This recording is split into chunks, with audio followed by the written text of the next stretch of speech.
Ele ingressou na carreira política em 1980. 2 anos depois, se elegeu deputado estadual. Já foi prefeito de Fortaleza, governador do Ceará, ministro da Fazenda e ministro da Integração Nacional, já no governo Lula. Hoje é um dos possíveis candidatos à presidência do Brasil, já nas eleições de 2010. Eu estou falando de Ciro Gomes, deputado federal, que aceitou o convite da TV Universitária, está aqui conosco hoje para bater um papo rapidinho sobre a situação atual da política no Brasil e também da sua carreira, né, deputado? Bom, boa noite, então. Obrigado pela presença aqui na universidade.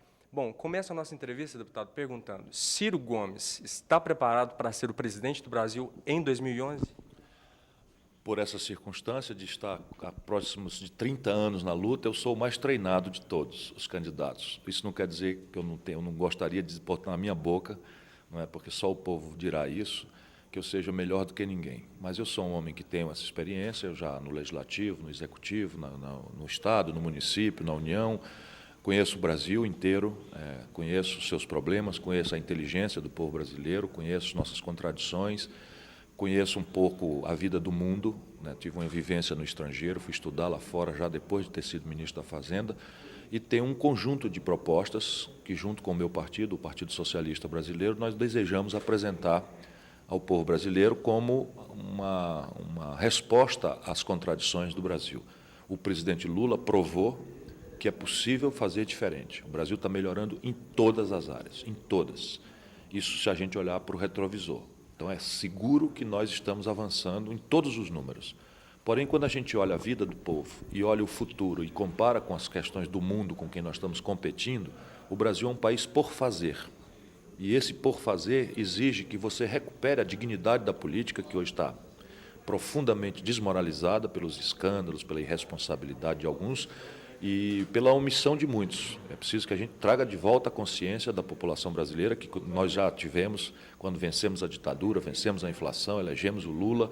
Nós precisamos trazer de volta os jovens brasileiros, não para gostar dos políticos, mas para preservar a política, que é a única linguagem da democracia. E isso tem que ser feito com conteúdo.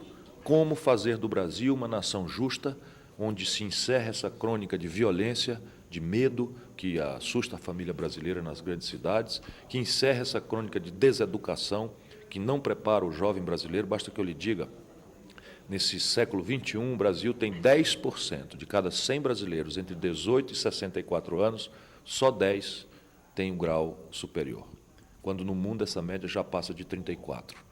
E países rivais nossos, como o Chile e a Argentina, do ponto de vista de, vamos dizer, de padrão de desenvolvimento, não são amigos, mas rivais do ponto de vista de padrão, tem praticamente o dobro da escolarização brasileira. Só para dar um exemplo. A saúde pública precisa ser reformada.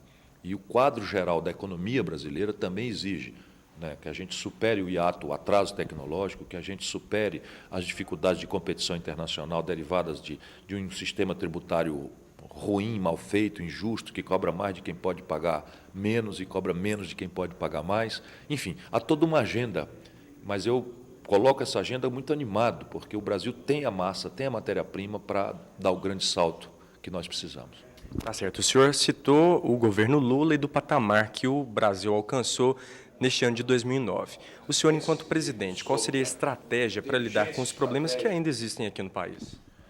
Nós precisamos eliminar certas perplexidades, né? O Brasil entrou na onda neoliberal, que é uma ideologia que prega a ideia de que os fatos da economia, o que quer dizer emprego, renda, salário, etc., etc., não tem nada a ver com política, que deveriam ser consequência do apurado do exercício individual das forças do mercado.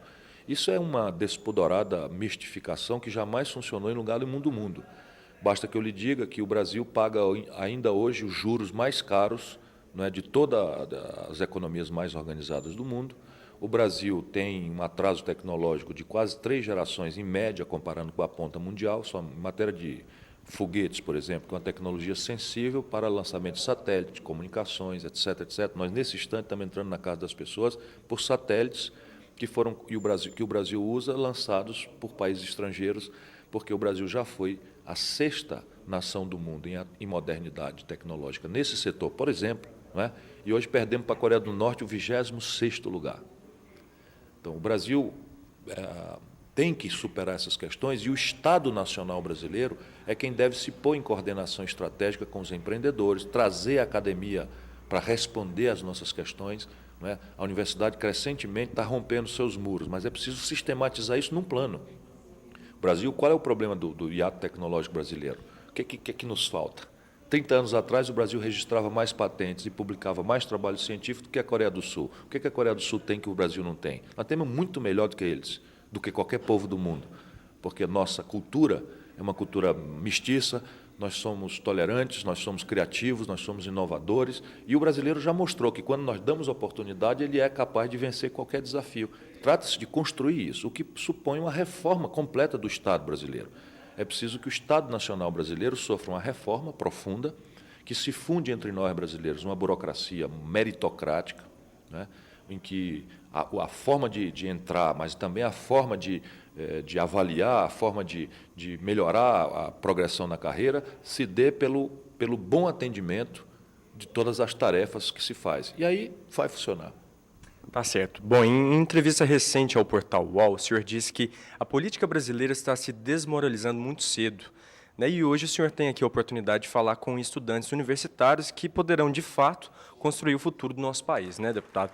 O que fazer para lidar com esse desencanto pela política que atinge grande parte dos brasileiros hoje? O Brasil não pode se dar ao luxo, não é, de ter uma democracia velha, de baixa energia, como são as democracias do Atlântico Norte, da Europa. Por quê? Porque os europeus resolveram suas contradições. As instituições europeias praticamente são estáveis. A miséria de massa na Europa não existe mais. Não é? O grande embate político foi quem criou essas manchas de grande progresso humano. Não é? Expectativa de vida se aproximando de 100 anos, mortalidade infantil se aproximando de zero, analfabetismo não existe mais há décadas. Não é? Todo mundo ganha com decência, todo mundo tem um hospital de padrão igual para todos, todo mundo se transporta de forma barata, justa, todo mundo tem uma educação pública emancipadora que prepara para qualquer vocação, para o desafio que está na frente. E tudo isso é a política, e só ela que faz numa democracia. Portanto, nós não podemos nos dar esse luxo. Então, tem uma coisa errada no Brasil acontecendo, que é essa hipertrofia do mau exemplo, não é? Generalizado. Ora, a obra política é uma obra humana e, portanto, é uma obra falha. Mas a maravilha da democracia é que nós é que votamos. A política não pertence aos políticos. Vamos entender bem isso. A política não pertence aos políticos, a política pertence ao conjunto da sociedade. E aí qual é a tragédia e a maravilha da democracia? É que a democracia não é um regime de concessão. Não vai descer um anjo vingador do céu, estalar o chicote e resolver por nós nossas contradições. Se é mesmo verdade que a política está tão tisnada de safadeza, de incompetência, e se todos os políticos são eleitos por nós, olha onde é que nós vamos chegar. Vamos chegar no autoritarismo, no elitismo, de que o povo não teria capacidade de votar. E isso destrói o próprio princípio da democracia. Portanto, tomemos de volta a política para nós. Jovens, venham, ocupem a política.